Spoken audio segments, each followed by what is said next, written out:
Welcome to CareerPlan. This is Ishwar and I have amazing topic today. Trump's new rule on H1B and its impact. And I had been watching the media. Many are again predicting doomsday and situation is gloomy. The perception is very clear. Cheap IT labor from India is blocked by Trump. It is over. But I am very excited. In this video, I am going to explain you why it is very good that Trump has done this.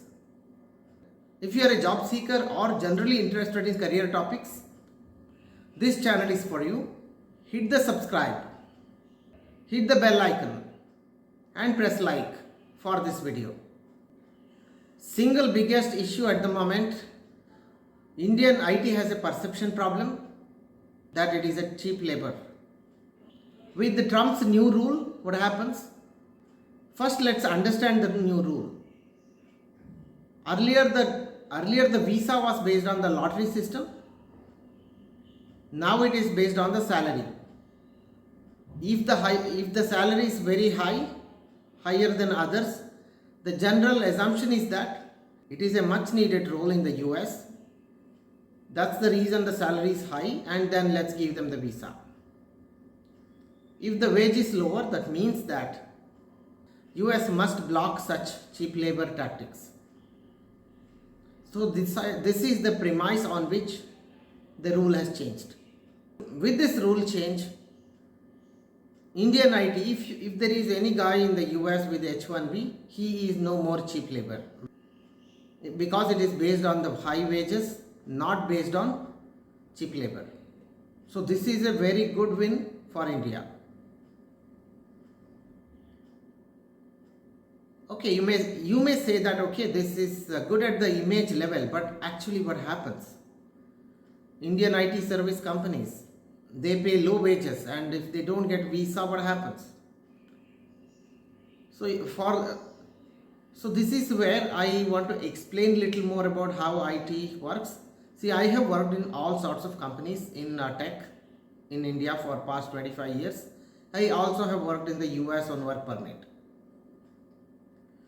So if you look at the data of 2024, about 30,000 of work visas were granted to big tech, that is Amazon, Apple, Microsoft and so on. Low cost Indian IT service companies, they got about 22 or 25,000. So that means that now the balance has tilted more on the big techs, highly paid workers versus lower on the IT service side. Since the wages are high, big tech will not have problems. The problem will be for IT service. Now look at the kind of roles IT service does in the US. Traditionally, in the very beginning of the IT service industry, everybody got the visa, there was no issue. Over time, these companies got into a lot of media scrutiny, lot of legal scrutiny. Over a period of time, these companies also have reduced their dependency on the visa. So that means they do more on offshore. There is a possibility of one on-site coordinator, and wherever there are very specialized roles, they may be on-site. This on-site coordinator is a very interesting role. This person works as a SPOC, that is single point of contact. Also is technical, understands the project. In case there is a problem on the offshore side, he would test and then make sure everything is okay and then take the initial hit from the client side. So it's a combination of tech and managerial and situational leadership roles. So in general, the salary of Infosys and others are lower than others, that we know. So it may be around 100K to 200K in California, whereas other companies pay much higher. Can they get locals? If locals are willing to work for this salary band, they can. But there is one problem. They may have technical skills, but this additional skill of holding the fort in front of customer when there is a problem on the offshore side, that's something locals may not be able to do it effectively. they need to take the blame for the entire team sitting in India, which may not be very easy. So still for companies like Infosys, it makes more sense to get their own to do the on-site coordinator, but the visa blocks it. So what happens now? If the client relation is already good, they may be able to do remotely. There is also a possibility that they can hire some local client facing person, at least as a part time. And if they get the person they want with both technical and behavioral skills, no issues. They may have reduced project margin, but it would work very well. So still, if they cannot find, what happens? These companies have built delivery centers in North America and even in South America. That means near US, in the same time zone, they have built other centers where they can deliver from. So at least the time zone issue is solved, and they may get visa easily to these countries. In case they need to send somebody from India to there, it is possible. They can deliver from there. But if they get some local person, that's also fine. The many of the projects don't have any fixed rule that this is how the team structure should be. That is done as per the proposal done by the respective companies, the consulting companies. For example, I have done it for a couple of years. I have quoted for many projects. I have won it. I have structured in such a way that we can deliver it from different locations and so on. If the senior consultant at Infosys or TCS, if he is creative, then he will be able to figure out how to deliver it. So that means the Trump's new rule will not come in the way of the overall project delivery. The role design. So now what happens, if because of rules, if the role has to be abolished and if there is a way to deliver it, it will be abolished. That means the person coming to the US and spending some money locally, and then that economy, whatever the economic activity around it, that will now get killed. If you see the overall H1Bs annually from IT service companies, like I mentioned, it's about 22 or 25,000. Just for these numbers,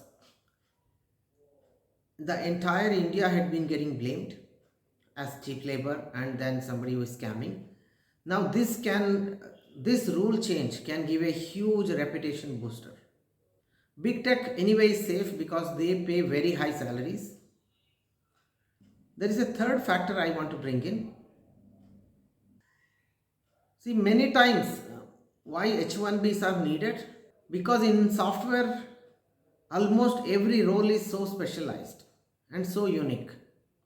For example, let's say I have 10 years of experience in cloud and web, but the role required is Linux driver, that too in audio domain, and also should have some hardware exposure. Now imagine such a combination. When you apply all these filters to do a good engineering job, such a person may not be available in the US. If available, may not be in that state, may not be willing to come to that state for the project budget. Things have to go by project budget.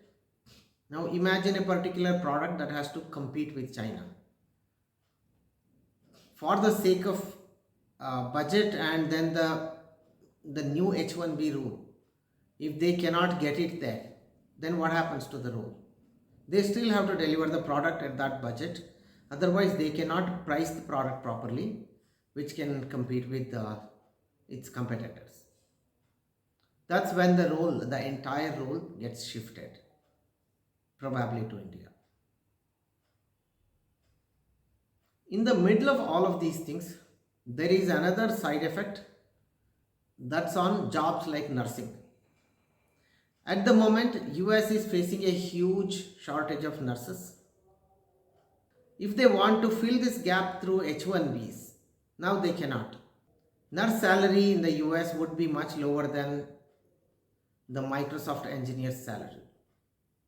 Now such a person cannot go, and whoever are in the US, the citizens, they may seem to be not enough for nurse jobs or doctors.